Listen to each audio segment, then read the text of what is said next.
beaucoup de questions quand nous vous avons rencontré pour la première partie de ce De vous à nous sur la météo de l'été. Un constat était clair, vous aviez trouvé cet été désastreux, vous aviez également proposé des pistes de raisonnement quant à cette météo à demi-teinte. Et bien pour la deuxième partie de notre reportage, nous sommes allés à la rencontre de Météo France afin de vous apporter les réponses à vos questions. Entre idées reçues et réalité, voilà les faits. On oublie assez facilement. Côté température, par exemple, les deux derniers mois d'août avaient été plutôt chauds. Donc il faut remonter à 2011 pour avoir des températures aussi fraîches.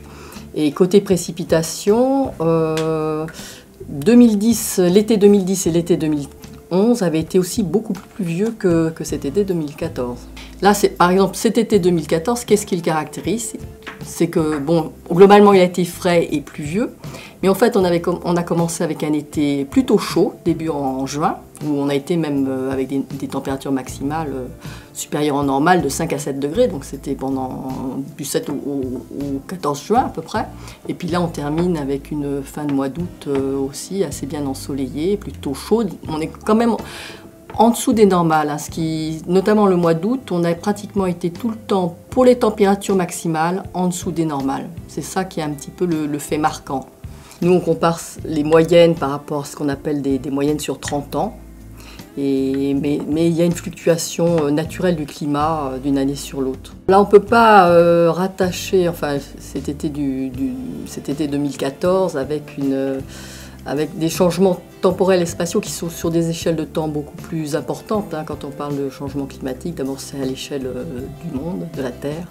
Et puis c'est des variations sur un nombre d'années très conséquent. Donc là c'est plus une variabilité interannuelle. Et on ne peut pas requalifier juste, il est trop tôt du moins pour requalifier juste ce qui s'est passé cet été, et en particulier sur le département des Alpes-Maritimes, qui est encore une région beaucoup plus petite par rapport à quelque chose d'une grande ampleur. Eh bien écoutez, pour les 9 prochains jours, on a plutôt du beau temps, un peu comme on a ces jours-ci, donc plutôt ensoleillé, de températures agréables, et pas de pluie ou peu de pluie.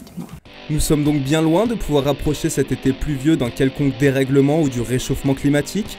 La réalité est là, il y a toujours eu des étés pluvieux et d'autres caniculaires, le problème étant qu'on se souvient plus facilement du négatif que du positif.